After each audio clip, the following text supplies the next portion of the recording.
Baik, bismillah wassalatu wassalamu ala rasulillah wa ala alihi wa sahbihi wa man walah. Tuan-tuan dan puan-puan, muslimin muslimat yang dirahmati Allah, kita teruskan dengan kuliah yang berikutnya dalam kitab Syarhus Sunnah karangan Imam Al-Barbahari rahimahullah, wafat pada tahun 329 Hijrah. Tuan-tuan dan puan-puan, pada pagi ini kita akan teruskan dengan perkara yang berikutnya, iaitu perkara yang ke-47, ya. Jadi sama-sama kita lihat di muka surat 67 perkara yang ke-47. Kita lihat sama-sama.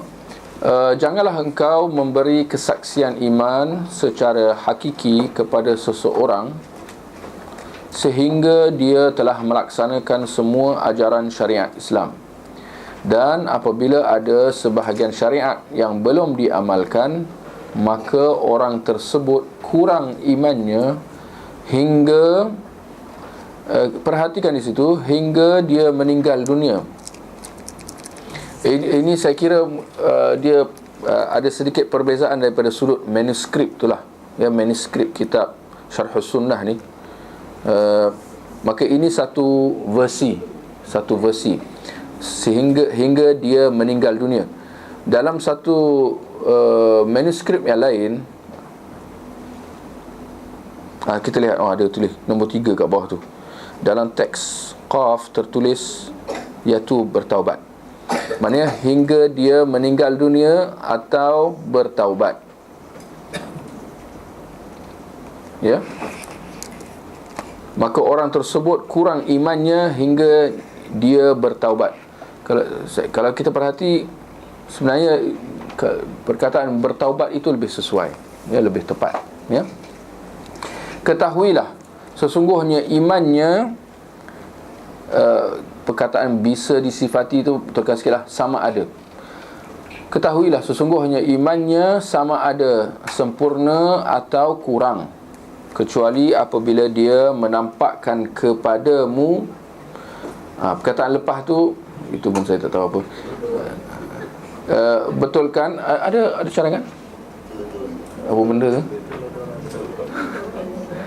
Ada perkataan lain? Bantuan? Tak ada boleh bercakap Indonesia. Asalnya tu maksudnya apa?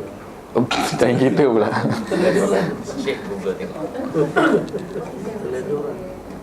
Okey, saya apabila diperhatikan dalam bahasa Arabnya, ya, boleh kita ganti dengan kelalaian, ya, kelalaian, ya. Apabila dia menampakkan kepadamu kelalaian dalam mengamalkan, ya, kita lihat surat sebelah tu, seluruh tu ganti dengan syariat Islam, ya. Itu lebih tepat dengan teks bahasa Arab dia, ya. Kelalaian dalam mengamalkan syariat Islam, ya.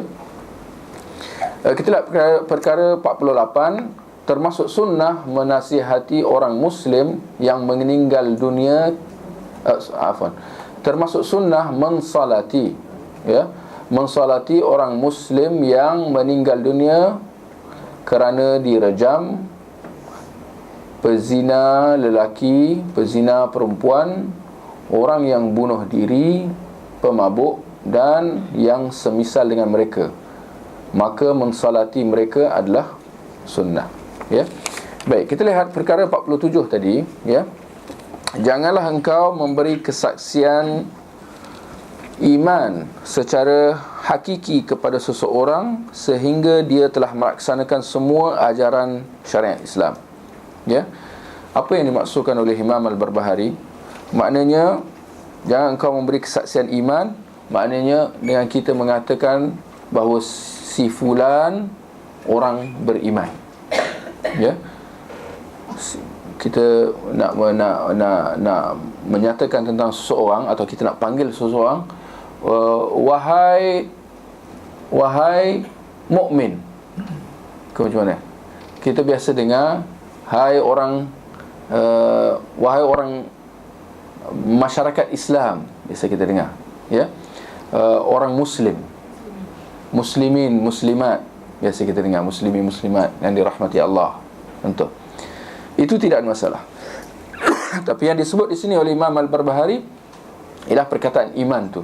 Kalau kita nak panggil seseorang, atau kita nak bersaksi ke atas seseorang bahawa dia ni orang yang beriman.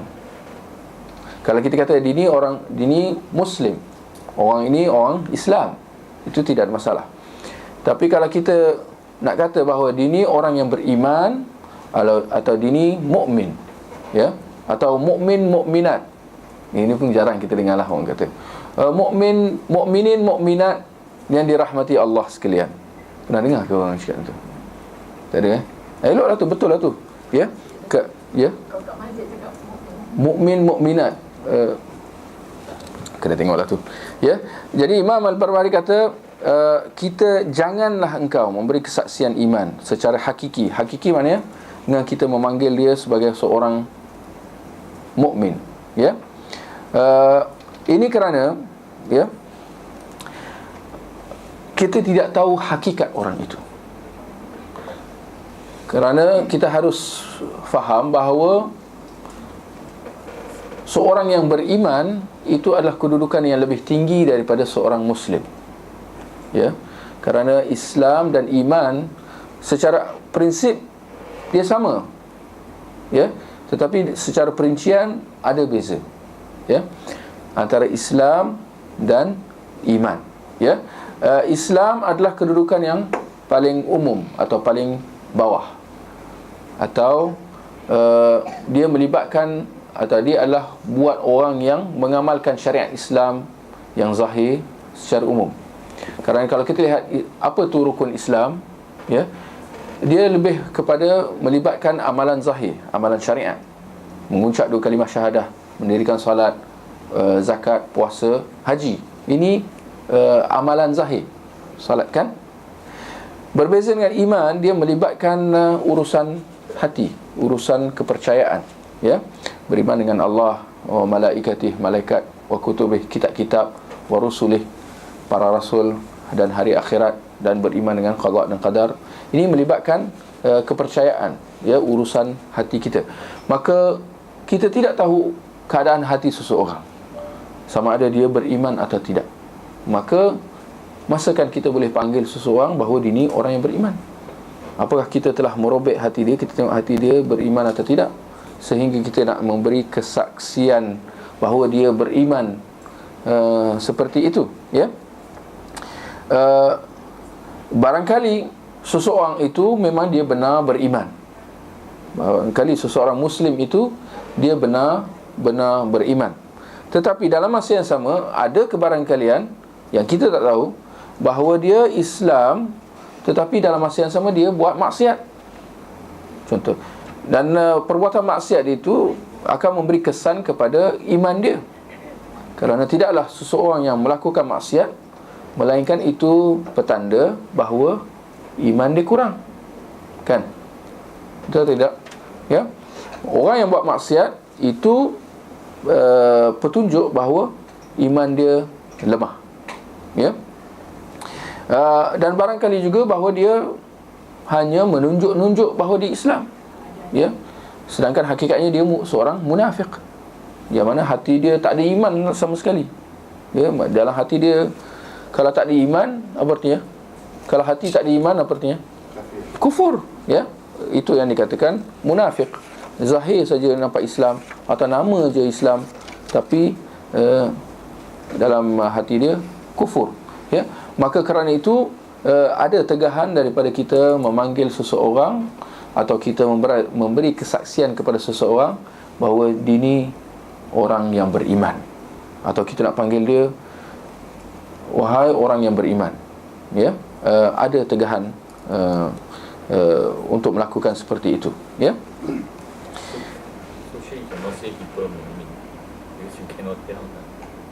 Ya, kita nak memberi kesaksian secara spesifik, ya, atau seperti mana dalam audien, ya, kita nak bagi kesaksian ke atas audien yang hadir tu, wahai orang-orang yang beriman, ya.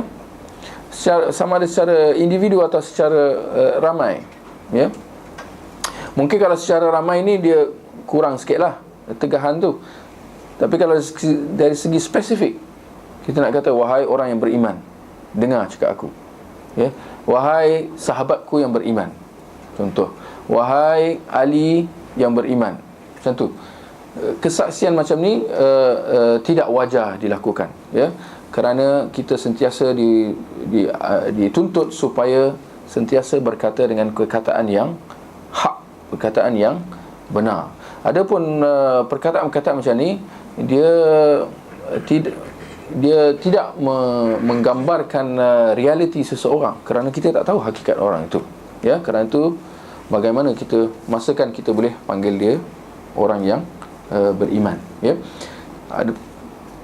Apa yang dibolehkan, apa yang dianjurkan adalah untuk kita panggil dia Muslim, ya. Wahai orang-orang Islam, ya, orang-orang Islam sekalian, masyarakat Islam, ya, dan seumpamanya, ya. Selanjutnya Imam Al-Barbahari mengatakan, dan apabila ada sebahagian syariat yang belum diamalkan, maka orang tersebut kurang imannya hingga dia bertaubat, ya. Ini masalah tentang iman tadi itulah, ya. Maka selagi mana ada kekurangan daripada sudut pelaksanaan syariah. Pelaksanaan syariah di sini adalah daripada sudut kewajipan-kewajipan yang dia belum melaksanakan, ya. Contohnya, ya, solat fardu dia, atau, ya, ibadah zakat dia, ataupun kewajipan-kewajipan yang lain untuk melaksanakan, untuk berlaku dengan baik, berlaku adil, ya, jujur, amanah, berkata benar. Ini semua benda-benda yang wajib, ya. Jika ada kekurangan dalam hal ini, maknanya dia tidak jujur, ya, dia menipu, atau dia suka mengumpat, atau dia suka mengejek orang, atau dia memperrendahkan orang, memperlekehkan orang. Ini semua benda-benda yang haram, ya, benda-benda maksiat, yang mana ini semua akan memberi kesan kepada keadaan iman seseorang, ya. Maka orang itu tidak dikategorikan sebagai orang yang beriman. Kerana apabila perkataan orang beriman, ya, apabila kita kata orang ini orang yang beriman, apa maksudnya? Ini soalan pemahaman lah, ya. Minta perhatian. Bila kita kata orang ini beriman, apa maksud kita dari segi bahasa? Orang ini beriman, ya, kuat agama, ya, true Islam. Orang ini beriman, si fulan beriman, ni, ya, janji syurga. Baik, soalan. Muhammad beriman, boleh dari segi tata bahasa tu ayat dia lengkap tak? Tak lengkap. Lengkap, okey. Muhammad beriman, boleh faham? Okey, soalan. Nak tengok faham tidak? Kata semua faham? Okey. Soalan pemahaman. Bila saya kata Muhammad beriman, iman dia full iman, atau setengah iman, atau lemah iman? Berdasarkan jumlah tadi, Muhammad beriman, Ada iman. Dia sedang kerja iman. ada sedang kerja iman. I mean, he's still in progress. Tak, dia tak duduk je. Dia tak ada buat kerja-kerja apa-apa. Kita kata Muhammad beriman, full iman, setengah iman, sikit-sikit iman. Cannot tell lah. Cannot tell. Tadi kata ayat tu lengkap dan boleh difahami. Macam mana sekarang cannot tell? At the level of iman, you cannot know. Perkataan tu, Muhammad beriman, apa yang penting? Boleh faham tak ayat tu? Tadi kata faham, sekarang bila tanya, tak faham lah. Nampak tak? Ya? Tak jelas. Muhammad beriman. Tak lengkap. Sekarang tak lengkap pula. Tak, sebenarnya perkataan tu lengkap dan perkataan tu jelas. Ciri-ciri Ya? Okeylah macam ni. Saya nak tak, sebenarnya beginilah, saya ubah perkataan tu, jumlah tu. Muhammad orang Islam. Boleh faham ayat tu? Betul? Okey. Islam penuh, Islam setengah-setengah, setengah Islam, atau bagaimana? Just Islam. Ini Islam got no level. Iman got no. Islam, anybody can be Islam, but Iman there's level. So.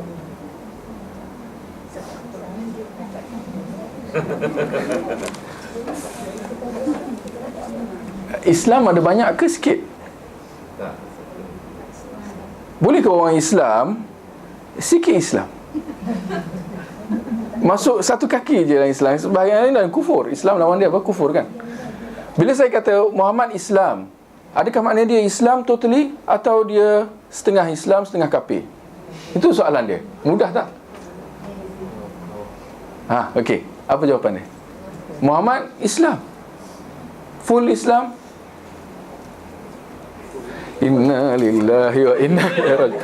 Full Islam lah. Full Islam. Bila kata Muhammad Islam, mana dia Islam? Kafir? Jangan jadi ISIS nanti kan. Muhammad Islam maknanya full Islam. Maknanya dia masuk Islam lah. Okey? Boleh faham? Maknanya Islam ada di kafir sikit? Sikit. Tak, mana ada sikit kafir, sikit Islam. Itu kalau sikit kafir maknanya dia kafir terus. Betul tak? Betul atau tidak? Maka kerana itu bila kita kata Muhammad Islam, maknanya dia Islam. Islam penuh, tak ada kafir. Okey? Maka begitulah sebenarnya bila kita kata Muhammad beriman, perkataan beriman tu maknanya full iman. Sebab tu kita tak boleh kata macam tu. Boleh faham? Okey? Bila nak kata Islam, boleh. Kerana kita menghukum dia secara zahir. Islam dia membabitkan zahir. Kalau orang tu dah mengucap 2 kalimah syahadah, dia dikira Islam sepenuhnya oleh syarak. Okey. Tetapi beriman dia lain. Iman dia membabitkan dalam hati. Dan bila kita kata orang beriman, ayat itu dari sudut bahasa tu, struktur ayat tu membawa erti bahawa sepenuhnya. Seperti mana Islam tadi sepenuhnya, maka beriman pun begitu sepenuhnya. Kerana itu kita tak boleh nak kata Muhammad beriman, kerana dia membawa erti kefahaman bahawa dia iman sepenuhnya dari segi bahasa. Lengkap.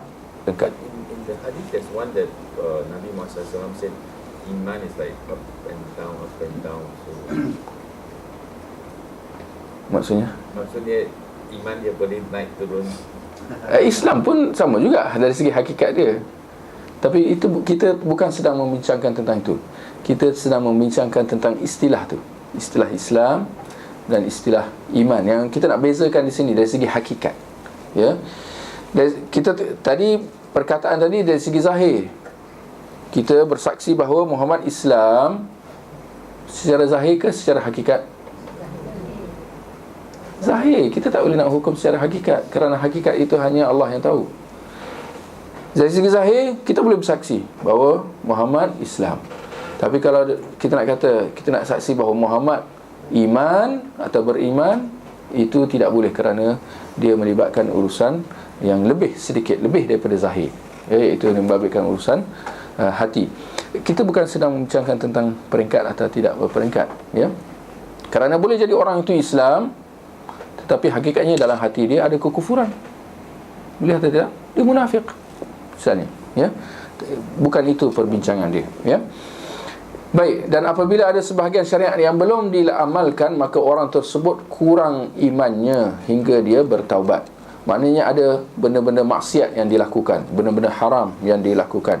Maka ini semua akan memberi kesan pada iman dia, menyebabkan iman dia berkurang, tidak penuh, tidak lengkap, ya. Tetapi walaupun begitu, walaupun dia ada buat maksiat, walaupun iman dia kurang, walaupun iman dia tidak lengkap, ya, tetapi di sisi Ahlus Sunnah wal Jamaah, orang itu tetap masih dalam lingkungan Islam, ya. Dan ini sangat penting, ya. Kerana di sisi Ahlus Sunnah, perbuatan maksiat, selagi mana maksiat itu tidak sampai kepada kemuncaknya, iaitu syirik atau kufur, orang itu masih dalam lingkungan Islam, dan dia masih lagi ada hak-hak, dan dia masih lagi terikat dengan Islam, ya, dan dia tidak terkeluar daripada Islam, ya. Selagi mana maksiat itu tidak sampai syirik atau kufur, kita mengatakan bahawa nisbah iman itu masih ada, walaupun barangkali sangat sedikit. Nisbah iman tu dalam hati orang tu masih ada, ya. Walaupun sedikit, mungkin hanya sedikit je, barangkali hanya tinggal sebesar zarah aja, ya, seperti mana dalam hadis. Tetapi yang pasti dia tidak terkeluar daripada iman sepenuhnya sehingga jatuh syirik dan kufur, jika sekiranya iman itu ada lagi, ya. Maka dia beriman daripada sudut nisbah yang ada, yang tinggal lagi dalam hati dia, tetapi dalam masa yang sama dia fasik, ya. Dia fasik dengan perbuatan maksiat dia. Jadi ini istilah-istilah yang digunakan lah, ya. Islam dan kefasikan. Seseorang itu boleh Islam dan dalam masa yang sama dia fasik. Fasik maknanya dia membuat perbuatan maksiat secara berterusan, ya. Itu dikatakan fasik. Tetapi kalau orang itu Islam, Islam itu tidak boleh diracuni dengan kekufuran. Dia tidak boleh Islam dan kafir dalam masa yang sama, tak boleh. Seperti mana dia tidak boleh Islam tapi syirik dalam masa yang sama. Ini kena faham. Kerana ada yang mengatakan bahawa orang-orang Kristian dan Yahudi ni mereka beriman. Ada yang kata macam tu, ya. Bahkan di kalangan tokoh-tokoh, ya, mengatakan begitu. Nak sebut nama, tak payahlah. Mereka kata macam ni, orang Yahudi dan Nasrani mereka beriman, tapi mereka beriman daripada sudut yang lain. Pening kita nak faham tu, ya. Itu tak betul, tak tepat. Orang itu sama dia beriman atau dia syirik dan kufur, ya. Dan syirik dan kufur ni dia kategori yang sama, walaupun ada perincian di situ antara syirik dan kufur, beza daripada sudut kita kata teknikal lah, tetapi secara umum itu adalah sama, yang mana kesudahan orang tu masuk neraka, ya. Tapi di sisi Ahlus Sunnah, seseorang itu boleh Islam dan dia boleh jadi ada iman.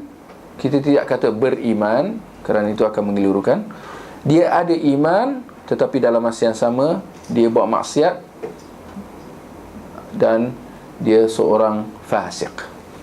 Itu boleh, ya, di sisi Ahlus Sunnah wal Jamaah. Maka akhirnya dia beriman, tetapi dia adalah orang yang beriman yang kurang iman dia, atau dia orang Islam yang kurang iman dia, ya. Baik, ketahuilah, kata Imam Al-Barbahari, sesungguhnya imannya sama ada sempurna atau kurang, ya. Iman dia sama ada sempurna atau kurang, ya. Sama ada sempurna atau kurang itu ilmunya di sisi Allah Subhanahu Wa Taala, ya. Itu bukan tanggungjawab kita untuk nak menentukan. Tanggungjawab kita hanya menghukum orang itu secara zahir. Maka jika dia menzahirkan Islam, jika dia mengucapkan 2 kalimah syahadah, maka kita menghukum orang itu Islam secara zahir. Adapun urusan hatinya, urusan batinnya, itu kita serahkan kepada Allah Subhanahu Wa Taala. Lalu Imam Al-Barbahari kata, kecuali apabila dia menampakkan kepadamu kelalaian dalam mengamalkan syariat-syariat Islam. Maksud di sini maknanya orang itu menampakkan perbuatan-perbuatan yang bertentangan dengan Islam. Maknanya dia buat benda-benda yang haram atau dia meninggalkan benda-benda yang wajib, ya. Maka dalam keadaan ini, ya, kita boleh menghukum orang itu sejajarnya. Apa? Secara prinsip dia menzahirkan Islam, kita hukum dia sebagai orang Islam. Tetapi kalau dia menampakkan kepada kita perbuatan maksiat dia tu, dia meninggalkan kewajipan atau dia buat benda yang haram, dia tak solat misalnya, dia tak solat atau dia tak puasa, bulan Ramadan dia makan pada waktu siang, atau dia buat benda yang haram, dia minum arak, dia berjudi, ya, sedangkan dia Islam pada asalnya, ya, maka kita, dengan perbuatan itu, perbuatan zahir itu, kita menghukum atasnya sejajarnya. Maka kita hukum dia sebagai apa? Bila dia buat maksiat tu, kita hukum dia sebagai kafir. Betul? Fasik. Nak menggugah kafir tu jadi khawarij lah kita, ya. Apabila dia buat maksiat, ya, dia tak solat misalnya, atau dia berjudi, minum arak, kita boleh menghukum dia sebagai fasik. Sehingga ke tahap kalau dia buat benda yang haram, atau dia meninggalkan benda yang wajib, sehingga ke tahap kemuncaknya, yang mana di dalam hal-hal yang menggelincirkannya daripada akidah, daripada agama, ya, seperti apa? Kalau dia sudah mencela Allah, dia sudah apa? Mencaci Allah, dia mencaci Rasulullah, dia mencaci Islam, ya, sehingga ke tahap yang kita tak boleh nak terima lagi dah. Benda yang basic pun dia tak boleh nak terima. Apa ni solat fardu 5 waktu ni? Hari-hari nak kena solat fardu 5 waktu. Ini tak betul ni. Ini perkataan yang bahaya. Ya, kerana orang Islam yang alim ataupun yang jahil maklum tentang kewajipan solat fardu 5 waktu. Kerana ini benda yang basic. Ya. Begitu juga dengan menutup aurat. Ya. Maka kalau sudah sampai ke tahap tak boleh nak diterima kefasikan itu, di mana jelas perbuatan itu jelas sehingga menggelincirkan dia daripada akidah, maka kita menghukum dia sejajarnya. Maka kita hukum dia sebagai murtad, ya, terkeluar daripada Islam, ya. Seperti mana itulah, ya, apabila dia daripada perbuatan zahir dia semua, ya, kalau dia dah buat benda-benda yang berat, ya, kalau dia dah sembah berhala atau dia pakai salib misalnya, ya, dan seumpamanya, ya, maka kita hukum dia, ya, sebagai terkeluar daripada Islam, ya. Tapi insya-Allah pun dalam masalah nak menghukum murtad, nak menghukum terkeluar daripada Islam, ini pun sebenarnya bukan satu benda yang mudah untuk kita nak lakukan. Dia ada syarat menuntut supaya kita sentiasa bersikap hati-hati. Perlu dipastikan bahawa orang itu tidak ada keuzuran. Dia bukan orang yang jahil tahap melampau, ya. Saya nak kata gaban tadi. Jahil tahap melampau, atau hilang akal, ya, atau tidak ada apa orang kata penghalang-penghalang, seperti dia dipaksa untuk mengucap perkataan-perkataan kufur, atau dia dalam keadaan lalai, dia sedang mamai, orang kata apa, dia sebut perkataan-perkataan tu dalam keadaan tengah ngantuk separa sedar misalnya. Kalau macam tu tidak boleh dihukum terkeluar daripada Islam, ya. Baik, dalam perkara yang ke-48, ya, termasuk sunnah mensalati orang Muslim yang meninggal dunia kerana direjam, ya, pezina lelaki, pezina perempuan, ya, maknanya dia pelaku maksiat lah, ya, dan perbuatan zina ini adalah perbuatan dosa besar, ya. Begitu juga orang yang bunuh diri, ini perbuatan dosa besar, maksiat tahap besar, ya. Mabuk, minum arak, ini pun dosa besar. Dan yang semisal dengan mereka, yakni di kalangan orang-orang yang buat dosa besar, ya.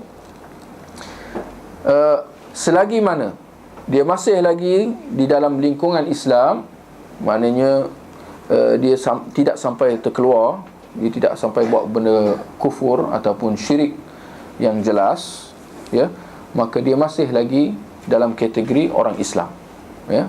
Maka selagi mana dia dalam kategori orang Islam, ada hak-hak dia yang kita perlu tunaikan ke atas dia, ya. Banyaklah permasalahan yang berkaitan tentang masalah Islam dan kufur ni, ya. Antaranya ialah seperti apa? Kalau dia meninggal dunia, jenazahnya perlu diuruskan, ya, dimandikan, dikafankan dan disolatkan. Juga membabitkan harta warisan, ya, masih lagi hartanya diwarisi, ya. Dia boleh mewarisi dan dia mewariskan kepada waris dia. Itu semua hukum-hukum yang berkaitan. Begitu juga dengan hubungan suami isteri, ya. Ini semua berkaitan tentang Islam dan kufur. Maka selagi mana dia masih Islam, maka hukum hakam Islam dilaksanakan atas dia, ya. Sama ada ketika dia hidup ataupun ketika dia kafir. Hukum hakam Islam kafir pula. Ketika dia hidup dan ketika dia dah mati, ya. Hukum hakam Islam masih lagi terpakai atas dia. Bagaimana mungkin ada yang macam mana kalau dah mati? Apa hukum hakam Islam? Ini soalan kefahaman. Ketika dia hidup, hukum kita ada hak-hak Islam dia atas kita. Kita perlu melaksanakan hak-hak Islam. Kita perlu laksanakan hak-hak, berikan dia hak-hak Islam dia. Contoh apa? Kita layan dia dengan baik, kita bagi salam kat dia, kita ziarah dia, ya. Ini hak-hak tanggungjawab sesama Islam, kan? Baik, ketika selepas dia dah mati, bagaimana pula? Apa hak-hak Islam dia yang kita perlu tunaikan kepada dia? Ada? Ya, mandi, disolatkan, itu apabila baru matilah. Doa. Lepas dah mati, doa. Barakallahu fiik. Ada lagi? Urusan haji, badal. Okey, itu pun ada perincian sikit lah. Okey, ada lagi? Barakallahu fiik. Ya, jangan kita umpat dia, ya, jangan kita caci maki dia. Kerana dia seperti antara hidup dan mati sama je sebenarnya. Ya, mungkin ini sekadar nak membetulkan pemahaman lah. Ramai yang ingat bila orang tu dah mati, dah innalillah, dah dia tak ada hak-hak lagi. Tidak sebenarnya, ya. Seperti mana ketika dia hidup, dia ada hak-hak, kita ada kehormatan yang perlu kita jaga. Maka sebenarnya selepas dia mati pun sama je, ya. Maka perkataan ini perkataan yang kita pinjam daripada orang kafir sebenarnya, ya. Ini bila orang mati, kita kata kita berikan dia penghormatan yang terakhir. Last respect. Last respect pun dia orang kafir buat. Berdiri ke? Berdiri ke? Ya. Ya, masa urusan jenazah dia lah. Urusan jenazah tu dianggap oleh orang kafir, orang Kristian. Urusan jenazah tu dianggap sebagai the last respect, ya. Apa dipanggil istilah? Give him the last respect, macam tu. Give him the last respect ke apa lebih kurang. Last one pula. The last respect lah dia orang kata. Lalu kita orang Islam yang jahil dekat Malaysia ni, kita pun terjemahlah bulat-bulat, berikan kepada Allah yarham penghormatan yang terakhir. Kita pun yang lebih kurang jahil, Al-Fatihah. Tak betul. Tak ada istilah last respect. Tidak ada istilah penghormatan yang terakhir. Apa? Lepas ni tak ada nak hormat lagi dah. Lepas ni Al-Fatihah, lepas tu celaka dia tu, tak, hutang aku tak bayar lagi. Dia pam kita caci maki dia. Boleh? Tak boleh, ya. Tapi ini kena diperbetulkanlah, ya. Tidak ada istilah seperti itu, ya. Maka penghormatan seorang Muslim adalah ketika dia hidup dan ketika dia mati. Bahkan di antara akhlak seorang Muslim, ya, adalah untuk dia mendoakan buat orang yang mati, buat orang yang hidup, ya, orang yang dekat dengan dia ataupun orang yang jauh, ya, yang hidup ataupun yang dah mati, ya. So non-Muslim itu sama je, you have to respect them in that sense, or you tak? Respect him in that sense, itu perkataan besar tu. Ada tanda soal. Apa maksud? let's say like my parents are Janganlah nanti masuk personal pula. I mean, as in a person that mati bukan Islam, we cannot, you know, respect dia in the sense that we don't over criticize ke atau condemn ke atau boleh as a human to human, I mean, ini dah masuk kemanusiaan. Itu pun benda-benda baru daripada barat juga ni, humanisme ni. Hak-hak asasi manusia ini semua batil sebenarnya. Hak asasi manusia ni batil. Tidak ada hak-hak asasi manusia. Ada syariat Islam dan syariat bukan Islam. Syariat Islam ini kufur. Ya. Kita ada hak-hak syariat Islam yang ditentukan oleh syariat Islam. Adapun hak-hak asasi manusia ini semua dalam bahasa Inggeris nonsense lah. Ya. Apa yang menepati hawa nafsu dia dikata ini hak asasi. Apa yang dia nak, yang tak ada dikata ini bukan hak asasi, ini benda lain pula, apa benda lah, demokrasi ke apa ke. Iyalah. Barakallahu fik.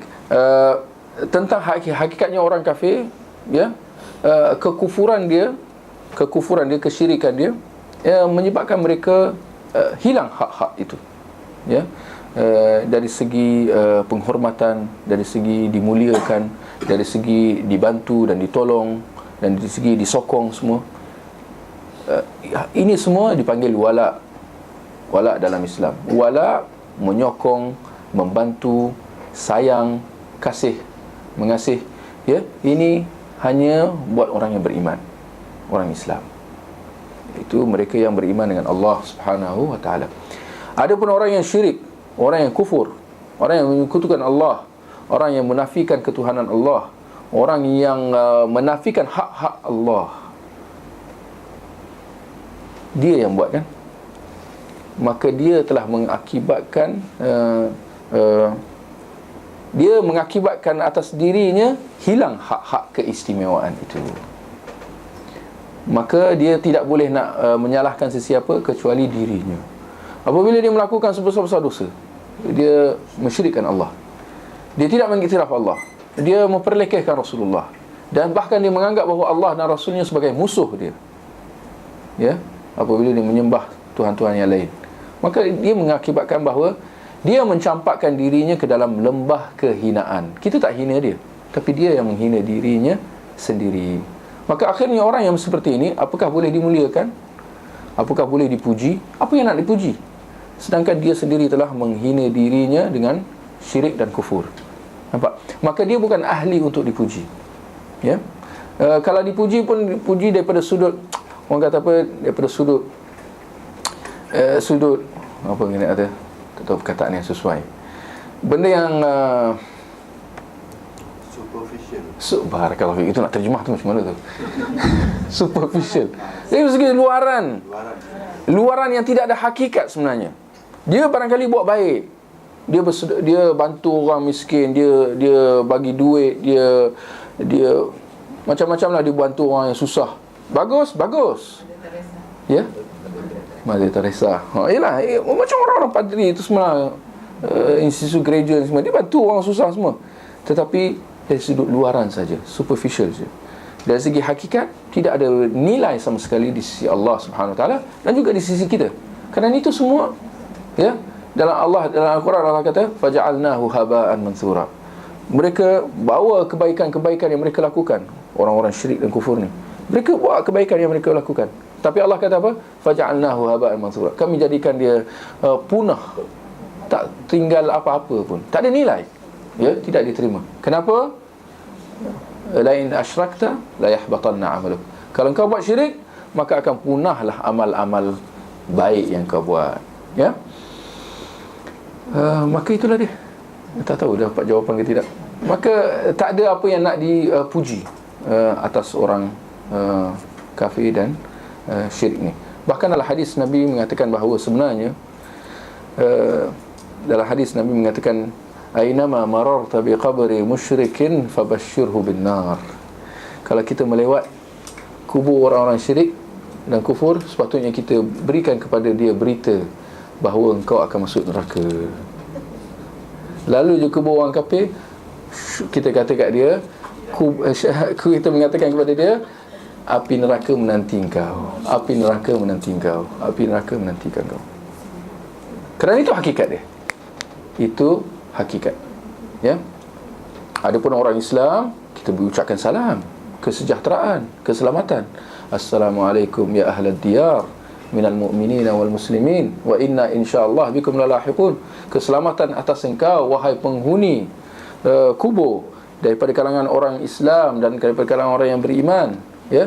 Dan insya-Allah kita akan turut serta bersama dengan engkau, ya. Nas'alullah lana wa lakumul afiyah. Kita doakan buat diri kita dan kamu kesejahteraan, keselamatan. Nampak? Itu bagi orang Islam. Tapi orang kafir, mereka tidak layak untuk mendapat kelebihan dan keistimewaan itu, ya. Baik, itulah dia. Maka akhirnya Syekh atau Imam Al-Barbahari mengatakan, maka mensalati mereka adalah sunnah, ya, ke atas, ya, pelaku-pelaku maksiat tadi, ya, orang-orang fasik tadi. Kerana mereka masih lagi terikat dengan Islam, ya. Maka apa tadi, penzina, orang yang direjam, ya, kerana zina, atau orang yang disebat, ya, kerana buat zina lepas tu dia meninggal dunia, orang yang bunuh diri, orang yang mabuk, ya. Ini semua kalau dimati, mereka tetap ada hak untuk kita solatkan mereka, kita doakan mereka, ya, semoga diampunkan dosa-dosa mereka. Kerana apa? Kerana mereka tidak jatuh syirik dan kufur lagi, ya. Adapun kalau orang tu dah jatuh syirik dan kufur, tidak ada doa yang boleh membantu dia. Tidak ada siapa-siapa yang boleh bantu dia untuk nak diampunkan dosa tu. Kerana dosa dan syirik dan kufur itu tidak ada ampun, ya, seperti mana dalam firman Allah dalam Al-Quran, ya. Baik, saya ingat cukup sekadar itu. Berkenaan dengan orang-orang yang beriman dalam Quran selalu disebutkan ya ayyuhallazina amanu.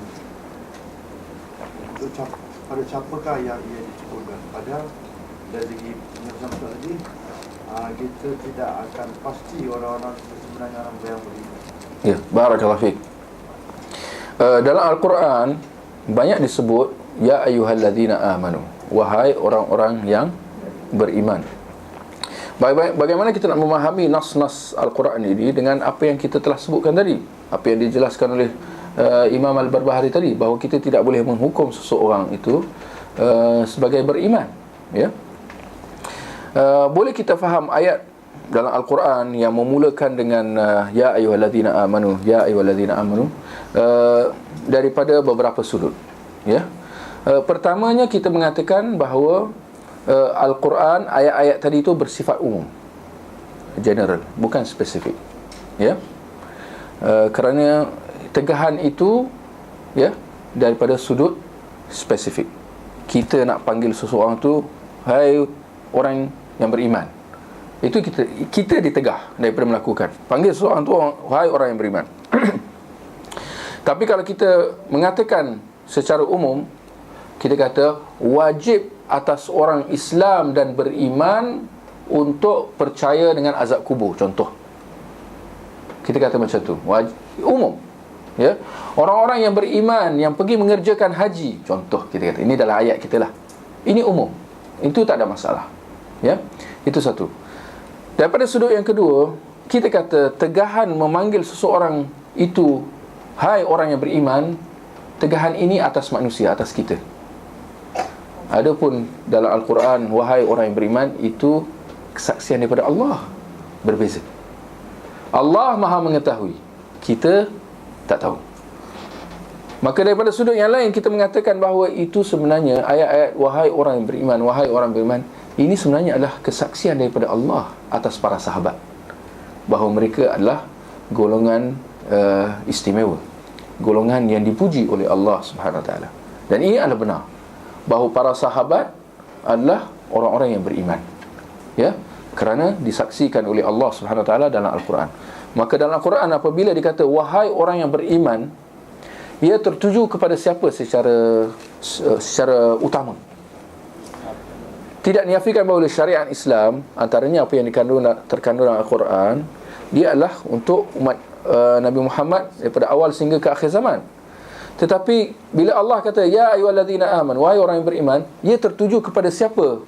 Golongan yang pertama, para sahabat, kerana mereka lah orang Islam, satu-satu orang Islam ketika itu. Ya, ada pun kita ni tak datang lagi. Al-Quran turun kepada orang yang hidup. Ya, maka perkataan ya ayyuhallazina amanu tertuju kepada para sahabat, ya, secara utama, ya, dan kepada orang-orang Islam yang datang kemudian secara umum. Maka itu adalah sebenarnya pujian daripada Allah Subhanahu Wa Taala atas mereka, ya. Itulah saya ingat jawapan yang dapat diberikan, ya.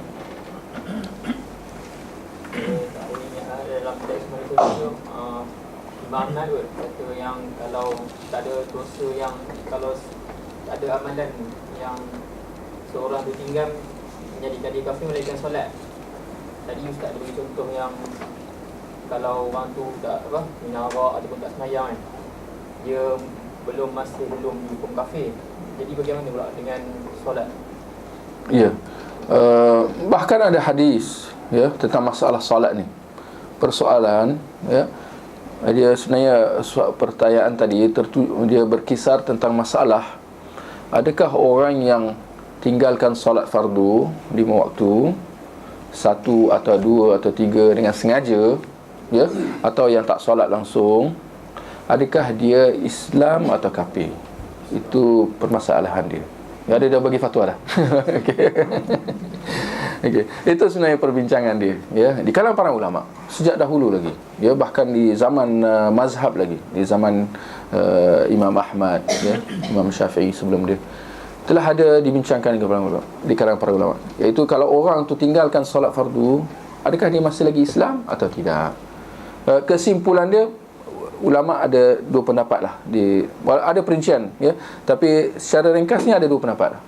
Ada yang kata bahawa orang yang tinggalkan solat, ya, di situ pun mereka ada beza pendapat. Ada yang kata 1 solat, ada yang kata 2 solat berturut-turut, ya, ada yang kata solat yang boleh dijamakkan, iaitu zuhur dan asar atau maghrib isyak, maknanya ditinggalkan berturut-turut.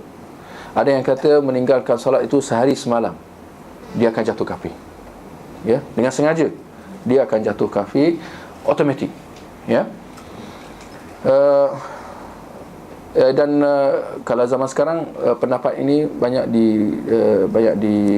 didokong oleh ulama-ulama seperti Syekh bin Baz, Syekh Utsaimin, ya, ulama-ulama di tanah Arab Saudi lah, ya, dan ulama-ulama yang lain. Adapun Syekh Al-Albani rahimahullah, dia di antara ulama yang mendokong pandangan yang kedua, bahawa selagi mana orang itu masih lagi mengucap kalimah syahadah, maka dia Islam, ya, walaupun dia tidak solat, ya. Dan solat itu dianggap sebagai tiang agama, benda yang paling penting. Tapi walaupun dia tidak solat, tetapi selagi mana dia meninggalkan solat itu kerana malas, kerana lalai, maka dia masih lagi Islam. Tetapi kalau dia meninggalkan solat itu kerana menafikan kewajipan dia, mengatakan solat fardu ni tak wajib, itu dia dah jatuh kafir terus, walaupun dia solat. Boleh faham? Ini ada perincian sikit lah.